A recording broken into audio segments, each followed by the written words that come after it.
बंदौ गुरुपद पदुम परागा सुरुचि सुवास सरसय अनुरागा। गोस्वामी तुलसीदास जी को जब रामचरितमानस का रचना करने की इच्छा हुई, इसलिए कि हनुमान जी से जब गोस्वामी तुलसीदास जी का जब दर्शन हो गया तो गोस्वामी तुलसीदास जी राम जी के चरित्र में और भगवान के गुण के गान में निरंतर लगे रहते थे। तब हनुमान जी की प्रेरणा हुई कि हे गोस्वामी तुलसीदास, आप भगवान के चरित्र का रचना करें। गोस्वामी जी कहे कि सरकार, ये भगवान का चरित्र कितना अथाह है और मैं एक छोटा सा सूक्ष्म जो है जीव हूं, और भगवान का चरित्र अपार सागर है, तो यह संभव नहीं है कि मैं रामचरितमानस का रचना करूं। हनुमान जी स्वयं रामचरितमानस जो है गोस्वामी तुलसीदास जी को सुनाए भी हैं, और स्वयं जो है गोस्वामी तुलसीदास जी हनुमान जी के प्रेरणा से रामचरितमानस का रचना किए। रचना के पूर्व जो है गोस्वामी तुलसीदास जी कहते हैं, मुझे इस बात का क्या ज्ञान है। वंदना करते हैं गोस्वामी तुलसीदास जी सबसे पहले, क्या? तो बंदौ गुरुपद पदुम परागा, हे गुरुदेव, मैं आपका पद के पदुम का जो है पराग चाहिए। गुरु जी कहे कि पराग क्या चाहिए? पद का, या मेरे पद का जो है धूल पराग कैसे हो जाएगा? गोस्वामी जी बखान करते हैं कि पराग जब तक जो है पुष्प में फल जो है तब तक नहीं पकड़ता है, जब तक उसका पराग नहीं मिलता है। यानी पुष्प का जो है नर पुष्प और मादा पुष्प, उसी में दोनों भाग होता है। स्त्री केसर और पुष्पकेसर जो है हर पुष्प में होता है। कुछ पुष्प ऐसे भी होते हैं को जो जिसमें जो है नर पुष्प अलग होता है, मादा पुष्प अलग होता है। कुछ पुष्पों में मादा और नर दोनों के गुण होते हैं। तो गोस्वामी जी कहे कि महाराज जी, पुष्प तो केवल जो है खिलेगा और झड़ जाएगा। जिस तरह हम लोगों का जो है शरीर जो है जन्म लिया है और फिर यह जन्म जो है व्यर्थ में चला जाएगा। मानव जीवन जो है, भले हम मनुष्य के रूप में पैदा हो गए हैं, हमारा जन्म हुआ है, लेकिन यह जो है उसी प्रकार यह जो है जीव जो है प्राण शरीर जो है व्यक्ति जो है मनुष्य छोड़ करके चला जाएगा। और यह शरीर जो है मात्र जो है वह पुष्प जो है डाली पर खिलता तो है, लेकिन वह फल नहीं देता है, केवल फूला और फल जो है नहीं पकड़ा। क्यों? तो उसको परागित नहीं हुआ, उस पुष्प में परागित नहीं हुआ। जब पराग उसको नहीं मिलेगा तो फिर वह जो है निषेचन कैसे होगा, और निषेचन नहीं होगा तो फल कैसे पकड़ेगा वो। तो गोस्वामी जी तुलसीदास जी कहते हैं कि हे गुरुदेव, मेरा यह जो है शरीर जो है मानव शरीर 3.5 हाथ का बना हुआ है। गुरुदेव कहते हैं तुम्हारे पास तो नेत्र भी है, तुम देख नहीं लोगे। गोस्वामी तुलसी, नेत्र भी तो है, तुम्हारे पास हाथ है। गोस्वामी जी कहते हैं हाथ भी है, सब कुछ है, लेकिन उसी प्रकार यह श्रीहीन है जिस प्रकार वृक्ष में फल नहीं पकड़ता है, पुष्प भले खिलता है लेकिन प्राग के बिना निषेचन नहीं होता है और फल नहीं रख पड़ता है। उसी प्रकार जब तक हम आपके पद के धूल रूपी प्राग को यह जो है नेत्र में नहीं मिलेगा तो मैं भगवान का चरित्र कैसे लिख सकता हूं। इसको लिखने के लिए जो है आपका वह जो है पदुम का प्राग चाहिए। सो ये बात भी है कि गुरु के ज्ञान के बिना जीव क्या है, तो जीव जो है शूद्र की भांति है, उसको ज्ञान नहीं है। जब गुरु का जो है ज्ञान रूपी प्राग का निषेचन करता है यह शरीर मन मानव का, तो मानव जो है ज्ञानी हो जाता है, वह अच्छा कर्म करता है। जैसे लड़का जो है विद्यालय में नहीं जाएगा तो उसका शरीर तो बढ़ेगा, वो एक ही अक्षर नहीं पढ़ेगा तो उसका शरीर, वह बच्चा थोड़े रहेगा, पढ़ेगा चाहे नहीं पढ़ेगा। भोजन मिलेगा, अच्छा मिले बुरा मिले, फिर भी उसका भोजन करके वह उसका शरीर तो हो जाएगा, बड़ा शरीर हो जाएगा, भयंकर हो जाएगा। लेकिन वह जो है उसके अंदर कोई गुण नहीं रहेगी, न कोई ज्ञान रहेगा, न वह चलने का ढंग उसको होगा, न खाने का ढंग होगा, न बैठने का ढंग होगा। इसी प्रकार तुलसीदास जी कहते हैं कि सरकार यह आप अपना पद के धूल दे दें। वह पद का धूल जो मेरे शरीर में, मेरे लिए वह क्या है, तो प्राग है। प्राग जो है गोस्वामी जी के गुरुदेव कहते हैं कि इससे होगा क्या, इससे क्या मिल जाएगा। तुलसीदास जी कहते हैं सरकार जो आपका ये पद का पराग है न, जानते हैं क्या होगा, मुंह कहोई बाचालू, यह आदमी नहीं बोलेगा, शरीर बोलबे नहीं करेगा। जब जानेगा तब न बोलेगा, और सीखेगा तब न बोलेगा। उसको बोलने को भी ढंग नहीं है, क्या होता है, कौन क्या है। यह आपके प्राग रूपी ज्ञान से जो है, यह कानों के द्वारा होकर, नेत्रों के द्वारा होकर शरीर के अंदर जब जाएगा तब जो है यानी यह उसको ज्ञान हो जाएगा, तो वह क्या करेगा, तो बोलेगा। मुंह कहोई बाचालू, वह अज्ञानी जो मूर्ख है, बोल नहीं सकता है, कि वह ज्ञानी हो जाएगा। जो बोल नहीं सकता है, ज्ञान जन क्या बोलना है उसके अभाव में, तो वह बोलना जान जाता है।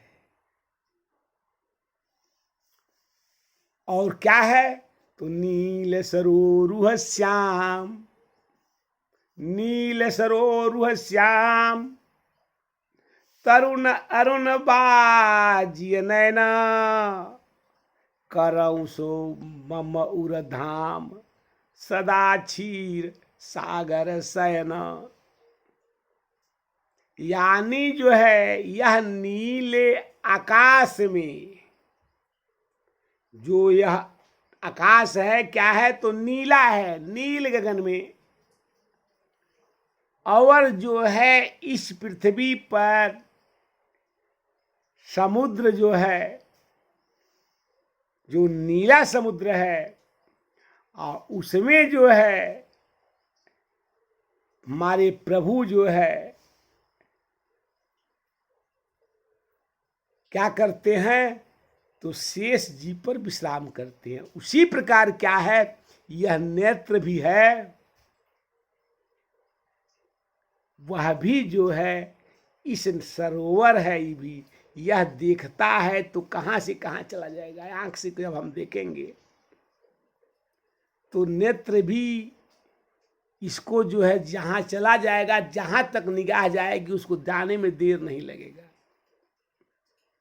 तो सो हे प्रभु, आपके द्वारा ही दिया हुआ है। यह मानव शरीर जो है भले मिल गया है, लेकिन ज्ञान जो है यह गुरु के कृपा से मिला है। सो हे गुरुदेव, जब आपको ज्ञान मिल जाएगा या जो है आपका जो है पदरज मिल जाएगा, तो वह प्रभु के बारे में हम जान जाएंगे। जिन प्रभु का चरित्र जो है अगाध सागर है, और वह प्रभु हमारे जो राम जी हैं कहाँ वास करते हैं? तकुंद इंदु समदेह उमा रमन करुणा ऐन। जो भोले बाबा यानी उमा के पति भोले बाबा के मन के मंदिर में जो हमारे प्रभु जो है विराजमान हैं, निरंतर जो है भगवान हमारे उमा के पति भोले बाबा के हृदय में निरंतर जो है वास करते हैं। क्यों? तो जाहि दीन पर नेह करऊ कृपा मरद नयन। वह जो है वह भगवान जो है जो दीनों पर दया करते हैं। भोले बाबा भी में दीनों पर दया करते हैं। हमारे राम जी, अब भोले बाबा क्या है? तो महाकाल हैं, काल ही कालो महाकालो काल कृपालम गुनागार संसार पारा न तू हो। भोले बाबा कहा है? तो भोले बाबा के गले में सर्प है। भोले बाबा का साज अमंगल है। भोले बाबा के साज अगर सहित भोले बाबा को हम देख लें, आ जाए भगवान सामुख प्रकट हो जाएं, तो बिना मौत के ही जीव मर जाएगा, बिना मारे जीव मर जाएगा। इतना भयंकर जो है भोले बाबा का स्वरूप है। लेकिन वह भी शरीर जो है लेकर के हमारे भोले बाबा के हृदय में जब राम विराजते हैं, जिसके वजह से भोले बाबा जो है हलाहल विष को और विष पर भी कृपा करके अपने कंठ में रखे हैं। और वह विष जो है के साथ भी हमारे भोले बाबा निरंतर अपने भक्तों पर कृपा करते हैं। अब जिसके गले में जो है विष हो और उससे कोई चाहे आशा करे कि हमारा कल्याण हो या होना असंभव है, लेकिन उसके बावजूद भी हमारे भोले बाबा भक्तों के लिए निरंतर जो है, जो भी अगर भोले बाबा का घंटा बजाता है तो और भोले बाबा के दरबार में जो जाता है, उसका बस आप जैसे भोग कहे वैसे भोले बाबा कह ले, अपना लेकर जाओ। कहा भी गया है कि हमारा काम क्या है, प्रसंग भी आता भी बार बार है कि साहब के 100 काम, भगत के 1 काम, नौकर का 1 ही काम है।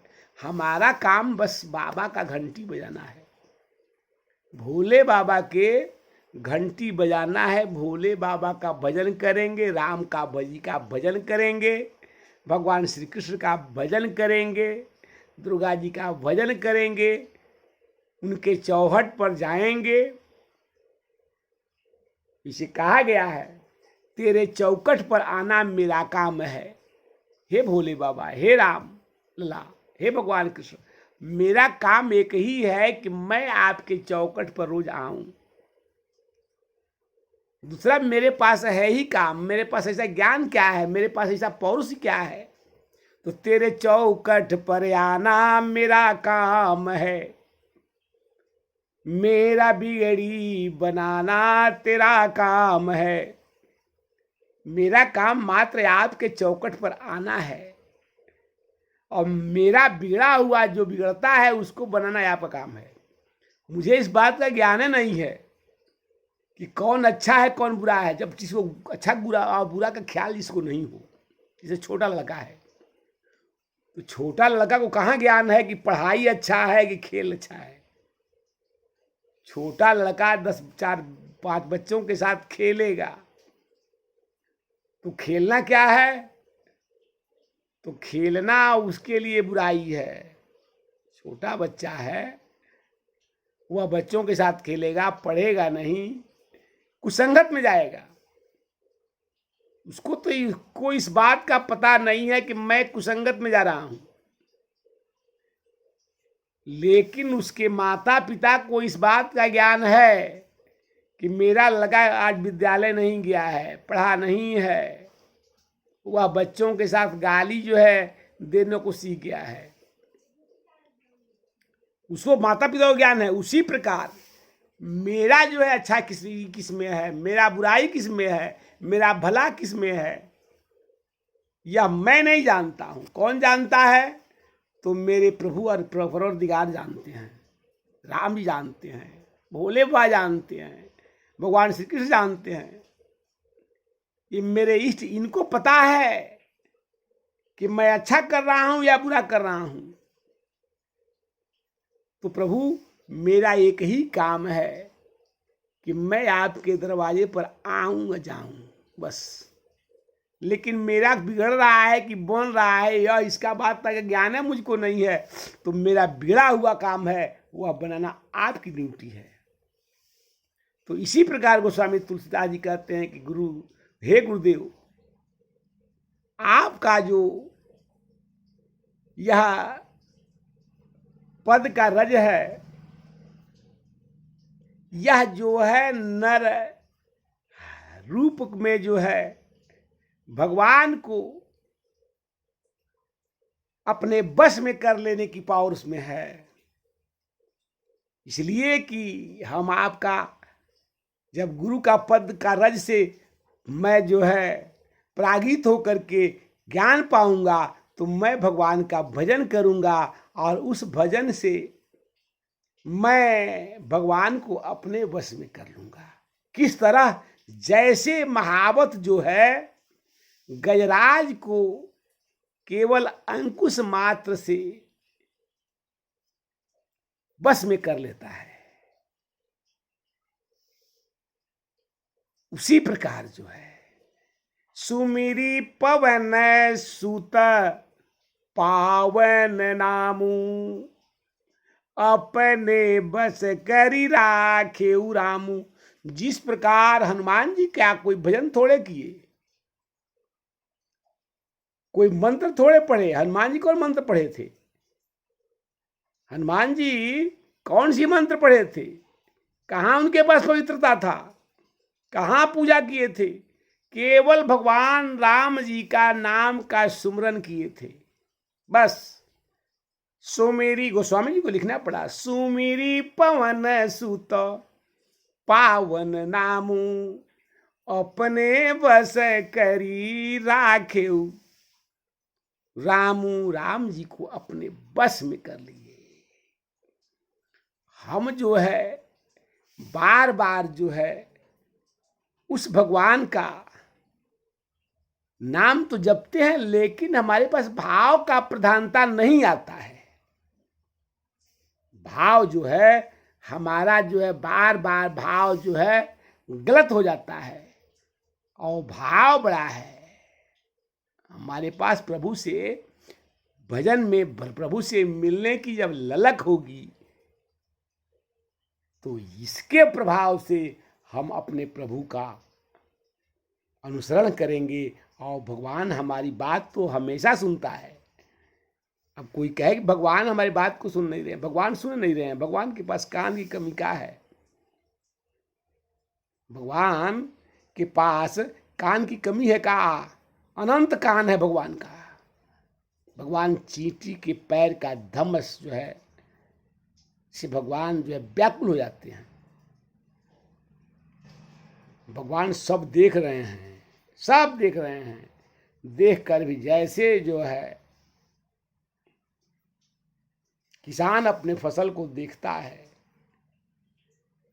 उसमें जो है निराई गुड़ाई सब करता है, क्या करना होता है वह अपने फसल के नहीं कहने के बाद, फसल के पास तुम है नहीं, लेकिन किसान जो है उस फसल को देख करके उसके जो है अंदर जो है क्या रोग है, खाद चाहिए, पानी चाहिए, इस तरह वह देता है। उसी प्रकार हमारे प्रभु हमको देखते नहीं हैं, सब देखते हैं। भगवान तो सब देखते हैं। अब हम उसको मानते नहीं है कि भगवान हमको देखते हैं, हमारा भाव प्रधान नहीं है। और जब भाव का प्रधानता अगर जहाँ आ जाएगी तहाँ भगवान सन्मुख खड़े हो जाएंगे। जय श्री राम।